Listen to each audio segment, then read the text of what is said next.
العالمي.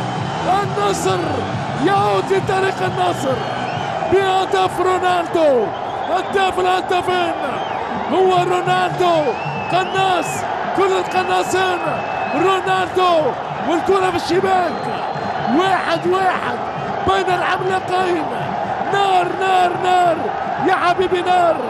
حارس الهلال العويس ما باله لا يعلم، كأنه لا يدرك أن الأسطورة رونالدو أقوى ما في الكرة، أقوى ما في الكرة هو الأسطورة.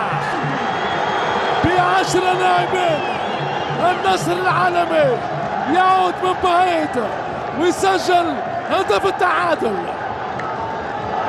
هذا الدربي بأشواقه، الدربي بأسراره إلى نهاية مشواره. كرة من ربن نميس.